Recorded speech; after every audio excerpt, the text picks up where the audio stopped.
So, Alex, let's start with the big takeaways, not the least of which was Vanessa Pappas's exchange there with Senator Rob Portman.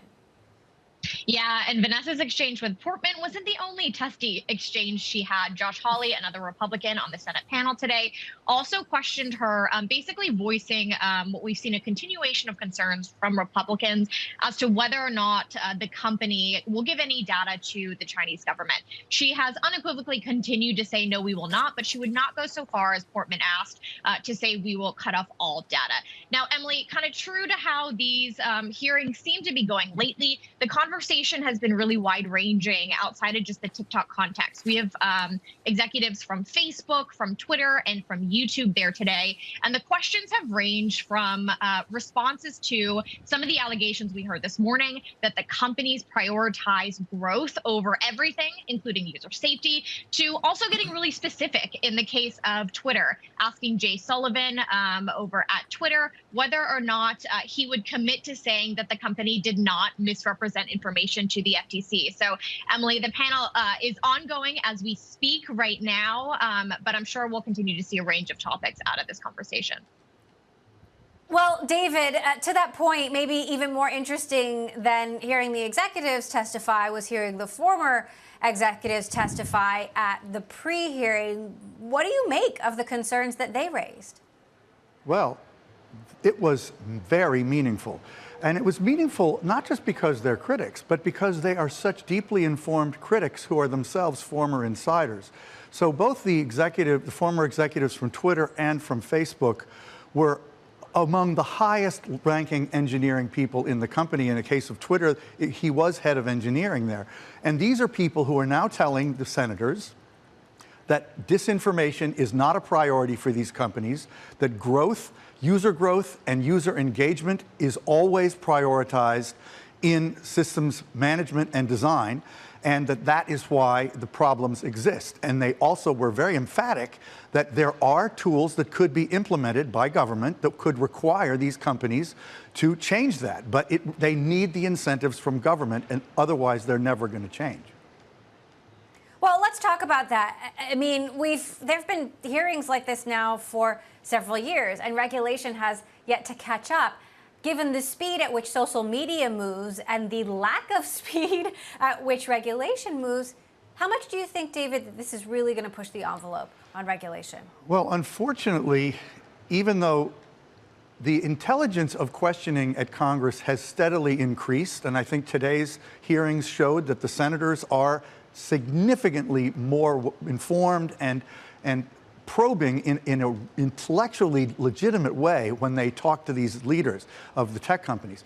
But in reality, the disagreements between the two parties in terms of what the real harms are, and the general, I think, ambivalence, even among ostensibly angry senators and congresspeople, about whether they really want to rein in these services is going to mean that in the U.S., we're not going to see meaningful regulatory change in the near future. Europe is going to continue to be dramatically in the lead. Now, that's a good thing, at least that somebody's doing it. Alex, talk to us about the responses from the companies today. I mean, I'm sure by this point, these kind of hearings are par for the course for them. It also seems like their strategy is improving.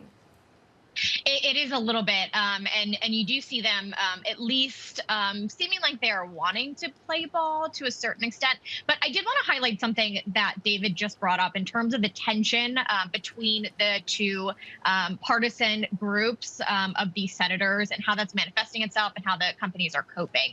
One piece that the Republicans in Senate have been really fixated on is this idea of content moderation and what that means. We saw a lot of questioning today from Republican senators trying to get to the bottom of why certain content in regards to some ideas around COVID, in regards to ideas around the election, why that content was removed from the platform and what went into the content moderation choices, and some criticism and allegations from the senators that the companies are operating as kind of partisan. The executives today from YouTube, from Facebook, they were basically able to come in and say, look, we defer to a lot of our third-party fact fact checkers. Emily, these folks are pretty adept at also sidestepping questions, giving an answer that feels comprehensive. But they did lean in to kind of say, we are trying to work with people who check themselves and who remain bipartisan. So that is an important kind of point in this ongoing political debate as to what happens next out of these hearings.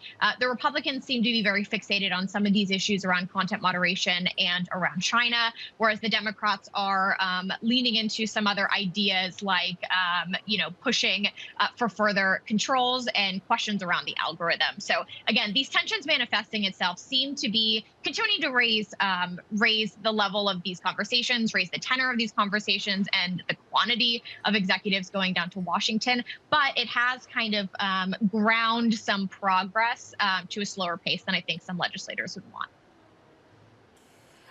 This, of course, coming a day after Twitter whistleblower and former employee Peter Zatko testified on Capitol Hill. Let's take a quick listen to more of what he had to say, speaking to this question of what is the role of government versus companies when it comes to regulation. Take a listen. It took me maybe 30 minutes to reach out to an employee and say, what do we know about this person? And then it only took that person maybe 10 minutes to get back to me and said, okay, here's who they are. This is the address where they live. This is where they are physically at this moment. They're on their phone. We know their phone number. We also know all of the other accounts that they've tried to set up on the system and hide. And we know who they are on the other social media platforms as well. It's kind of amazing, David, how much you could learn about an individual user, as any Twitter employee. What were your big takeaways from the hearing yesterday and the potential repercussions of this, not just for Twitter, but for all of social media? Well, what he was just saying about the ability of these companies to know incredibly detailed information about individuals is highly important. But frankly, the thing that I think was most significant about the hearing with Zatko is this idea that he was so emphatic in insisting on, that Chinese government and other foreign entities have implanted essentially spies inside Twitter, and that he had evidence of that, and that the company wasn't even that concerned about rooting them out. This, for me, as a longtime observer of Facebook and social media generally, has been a very serious concern. So I expect that'll be a big issue going forward. And wouldn't it be an even bigger issue potentially for TikTok? Well, yeah, I mean, I think it would be to see the line of questioning we saw today. One of the senators really went into TikTok COO Vanessa Pappas, asking if any of their employees are have known affiliation with the Chinese Communist Party. She pushed back, saying, "I don't know the political affiliation of any of my employees," but then also informed the panel that none of the strategic decision makers have associations with the CCMP. So a kind of a non-answer there from Vanessa. Right. I bet that will continue to be on the mind of U.S. legislators.